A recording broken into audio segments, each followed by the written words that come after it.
오늘 말씀은 예수님이 거라사인의 지방에서 귀신 들린 사람 안에 들어있는 귀신을 내쫓으시고 그 사람을 회복시키시는 이야기입니다.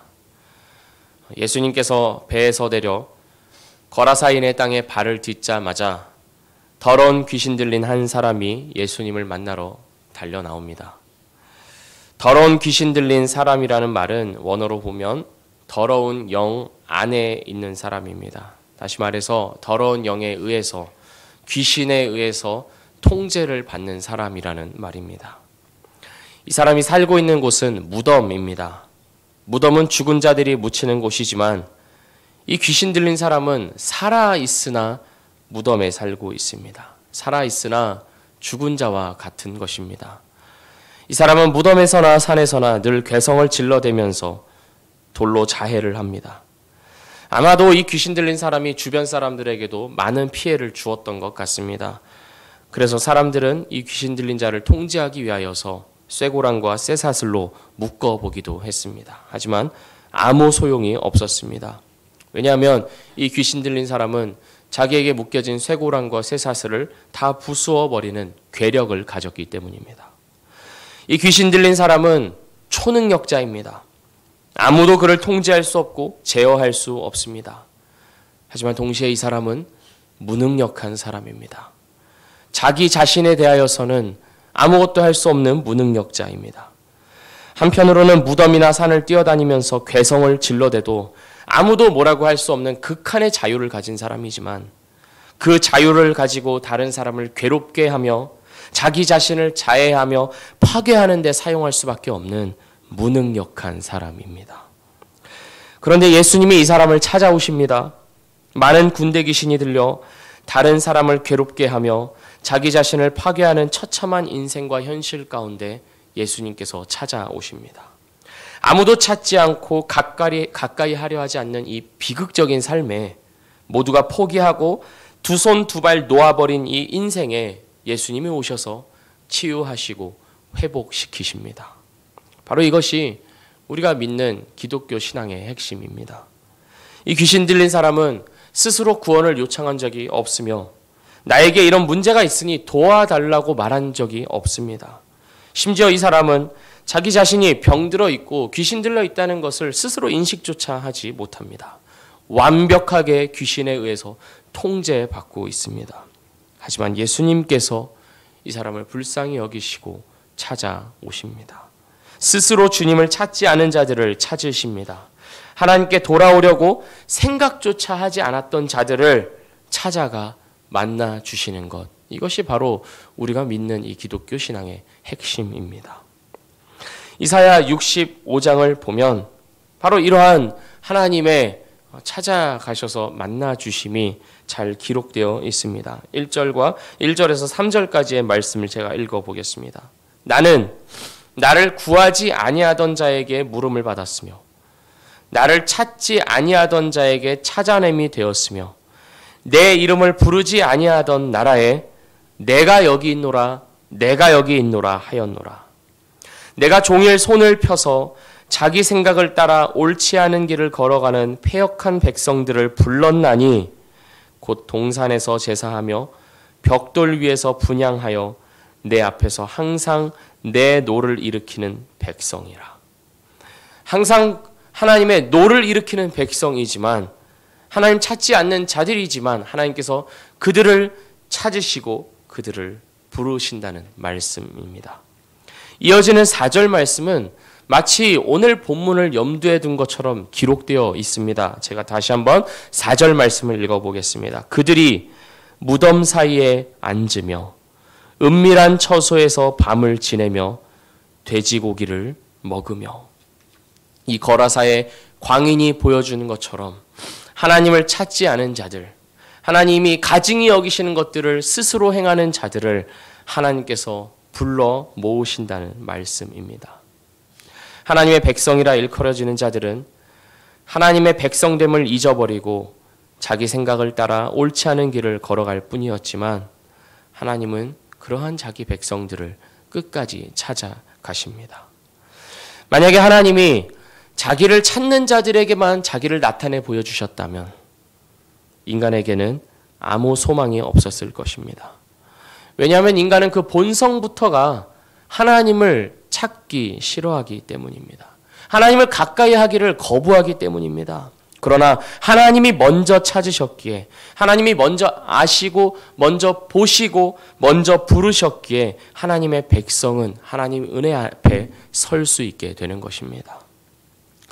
6절과 7절을 보면, 마가복음 5장 6절과 7절을 보면 이 귀신 들린 사람 안에 들어있는 귀신은 그 사람에게서 빠져나오라는 예수님의 명령에 굴복하기를 싫어합니다. 거부합니다. 예수님께 달려나와서 자기를 괴롭히지 말라고, 나를 상관하지 말라고 외치고 있습니다. 이것이 하나님을 모르는 자들의, 하나님을 거부하는 자들의 가장 큰 특징 아니겠습니까? 나를 내버려 두라고, 나를 상관하지 말라고, 내 인생은 내 것이니 내 마음대로 하겠다는 강력한 의지를 주 앞에서 내보이고 있습니다. 하지만 예수님은 이 귀신 들린 사람을 회복시키겠다는 의지를 꺾지 않으십니다. 9절 말씀입니다. 이에 물으시되 내 이름이 무엇이냐 이르되 내 이름은 군대니 우리가 많음이니이다 하고, 예수님께서 이 사람의 이름을 물으십니다. 진짜 그의 이름을 몰라서, 그의 정체를 몰라서 물으신 것이 아닙니다. 예수님께서 이 사람의 이름을 물어보신 것은 이 귀신을 복종시키기 위하여서, 이 사람 안에 들어있는 이 귀신의 정체를 스스로 자백하게 하기 위하여서 이름을 물으시는 것입니다. 그래서 이 귀신이 자기의 이름을 군대라고 말합니다. 이 군대라고 하는 단어는 로마 군대의 한 군단 6,000명을 가리키는 말입니다. 한 군단으로 표현될 정도로 많은 귀신이 이 사람을 사로잡고 있었던 것입니다. 예수님께서 이름을 물으신 이유는 이 사람을 사로잡고 있는 이 군단 규모의 귀신들의 정체를 폭로하기 위해서입니다. 다시 말해서 이 사람 안에 들어있는 죄의 실체를 드러내시는 것입니다. 그리고 예수님은 이 귀신의 실체를 폭로하신 후에 그 귀신들이 돼지떼에 의해서 물에 빠져 멸망당하게 하십니다. 이러한 일은 주께서 이 땅에 오신 이유와 목적이 무엇인지를 우리에게 명확하게 보여줍니다. 새로운 출애굽입니다. 출애굽 때 이스라엘 백성들은 홍해를 건넜습니다. 이스라엘 백성들은 갈라진 홍해를 무사히 건넜지만 뒤따르던 애굽 군사들은 다시 합쳐진 물에 의해서 바다에 수장되었습니다. 마찬가지로 예수님은 우리가 전날 본문에서 보았듯이 돌풍이 부는 바다를 잠재우시며 12 제자와 함께 안전하게 육지에 도착하신 후에 군대 귀신들을 바다에 빠뜨려 파멸을 맞이하게 하셨습니다. 하나님의 백성들을 억압하고 겁박하던 죄와 사망의 권세를 깨뜨리고 하나님의 백성들을 건져내어서 온전하게 회복시키시는 그 일을 위하여서 주께서 이 땅에 오심을 이 사건을 통해 우리에게 보여주시는 것입니다. 그리고 우리는 그러한 주님의 은택으로 말미암아 오늘을 믿음으로 살아가고 있는 줄 압니다. 우리가 원하지도 않았지만, 요청하지도 않았지만, 필요성을 심지어 느끼지도 못하였지만 주님이 우리에게 찾아오셔서 우리 안에 들어있는 죄의 실체를 폭로하시고 드러내십니다. 그리고 우리 자신에게 소망이 없음을 알게 하시고 주를 찾는 것만이 우리가 유일한 살 길임을 깨닫게 하십니다. 우리가 주를 찾기에 앞서서 주께서 우리를 찾으셨기 때문이고, 우리 스스로 내쫓을 수 없는 죄의 실체들을 주께서 명령하셔서 내쫓으시고 멸망시키셨기 때문입니다. 주께서 멸망시킨 이 귀신 들린 사람 안에 들어있는 귀신이 돼지떼 2,000마리에 붙었습니다. 그 정도로 많은 숫자였고 강력한 권세였습니다. 그 광경을 한번 상상해 보자면 너무나도 끔찍한 광경입니다. 우리는 이 장면에서 무엇을 보아야 하겠습니까? 우리 안에 들어있는 죄의 실체가 돼지 2,000마리를 미치게 할 정도로, 2,000마리가 아니라 2만 마리를 멸망시킬 정도로 끔찍한 것임을 우리는 보아야 합니다. 우리 안에 들어있는 그 죄의 권세가 그 정도로 끔찍하고 비참한 것임을 우리는 보아야 합니다. 그리고 더 나아가서 우리를 죄와 사망의 권세로부터 구원하신 주님의 능력은, 십자가의 죽음으로 나타난 하나님의 사랑과 은혜는 우리 안에 들어있는 그 끔찍한 죄의 권세보다도 훨씬 더 크고 강력함을 우리는 이어서 보아야 합니다. 우리는 그러한 은택을 입은 자들입니다. 이 은혜에 대한 감사의 반응으로서 오늘을 살아가시는 우리 모두가 되기를 주의 이름으로 축복합니다. 은혜를 한 번 받고 마는 것이 아니라, 내가 예수를 고백한 그때의 신앙으로 사는 것이 아니라 더 원하고 구함으로써 누리는 우리가 되어야 합니다. 귀신 들렸지만 온전케 된 이 사람이 이제는 주님을 따르고자 그렇게 소원하였던 것처럼, 이제는 구원받은 우리 안에 일어나야 하는 자연스러운 반응은 날마다 주를 더 원하고 찾고 구하는 것이어야 합니다. 주님의 은혜를 모르는 자들은 이러한 강력한 주님의 역사가 부담스럽습니다.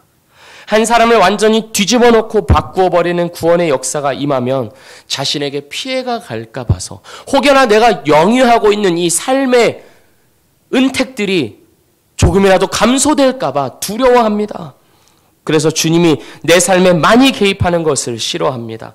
17절 말씀입니다. 그들이 예수께 그 지방에서 떠나시기를 간구하더라. 많은 돼지떼가 몰살당하는 것을 보면서 예수님이 이 지방에 계속 계시다가는 더 큰 금전적 손해가 일어날 것이라고 생각하고 예수님을 쫓아냅니다. 한 영혼의 가치를 보지 못하고 모든 것을 경제적인 가치로 판단하여 손익만 따지고 있는 것입니다. 주님을 열심히 믿으면, 주님의 말씀에 순종하면, 주님께서 가시는 길에 내 삶을 던지면 내 삶에 어떠한 피해가 있을까 봐 적당히 거리를 두고자 하는 것입니다. 주님의 은혜를 목도하였으면서도, 그 기적을 눈앞에서 생생하게 보고 있으면서도 정작 자신은 그 길을 따르기 거부하는 것입니다. 그러나 진정 주님의 은혜를 깨달은 자들은, 주님의 구원의 역사를 몸소 경험한 자들은 주님을 따르고자 합니다. 그것이 자연스러운 반응입니다. 18절 말씀입니다. 예수께서 배에 오르실 때 귀신 들렸던 사람이 함께 있기를 간구하였으나, 너무 좋은 것입니다. 주님과 함께하는 것이 이 사람의 삶에서 가장 중요한 일이 된 것입니다. 주님을 향한 뜨거운 열정을 보여주고 있습니다. 배에 오르시는 그 주님의 뜻에, 주님의 길에 자신도 동참하고자 한 것이죠. 하지만 주님이 허락하지 않으셨습니다. 주님은 이 사람에게 집으로 가라 말씀하십니다. 무엇을 말씀하시는 걸까요? 너는 나와 함께할 수 없다 말씀하시는 걸까요? 그것이 아닙니다. 진정 너가 나와 함께하고 싶다면, 나의 길을 따르고 싶다면 너의 삶의 현장, 너가 몸담고 있는 바로 그곳이 너의 사명지이고 주님의 길을 따라야 하는 곳이고 선교지라는 것입니다. 내가 살아가고 있는 삶의 자리에 하나님의 나라가 임하는 것, 내가 만나고 교제하는 모든 사람이 주님의 은혜와 사랑을 알고 돌아오게 되는 것, 그곳에 하나님의 공의와 하나님의 통치가 임하도록 내 삶을 던지는 것, 그것이야말로 주님을 따르는 길이며 하나님이 우리에게 삶을 주신 이유라는 것입니다. 주님의 은혜가 좋다고 하면서 예배만 드리기 좋아하고 교회 생활만 열심히 하는 게 아니라는 것입니다. 나에게 허락하여 주신 그 삶의 자리에서 하나님의 통치와 공의와 정의와 사랑이 흐르게 하는 것, 그것이 우리에게 이 삶을 주신 이유요 목적입니다. 그 일에 순종하여 동참하는 우리 모두가 되기를 주의 이름으로 축복합니다. 그것이야말로 주님을 따라가는 길입니다. 기도하겠습니다. 하나님 아버지, 귀신 들린 자에게, 군대 귀신 들린 자를 고치신, 치유하신, 회복하신 이 기사를 보면서 주께서 또한 우리에게 행하신 치유와 회복의 역사가 얼마나 크고 위대하고 강력한 것인지를 돌아보며 감사와 찬송을 올려드립니다. 주님, 돼지떼 2,000마리가 몰살하였던 것처럼 우리가 얼마나 끔찍한 자리에서부터 구원받았는지를 기억하게 하여 주시고, 그 끔찍하고 비참한 자리에서부터 건져내시고 구원하시고 온전케 하신 주님의 은혜와 사랑이 또한 얼마나 크고 놀라운 것인지를 잊지 않고 경탄하는 우리의 오늘이 되도록 인도하여 주시옵소서. 거기에서 그치는 것이 아니요, 우리에게 허락하신 삶의 자리에서 주님의 은혜와 사랑과 공의와 정의가 강물같이 하수같이 흐르게 하는데 사용되는 우리의 오늘이, 우리의 인생이 되도록 축복하여 주시고 함께하여 주시고 지혜를 주시고 능력을 더하여 주시옵소서. 예수 그리스도의 이름으로 기도합니다. 아멘.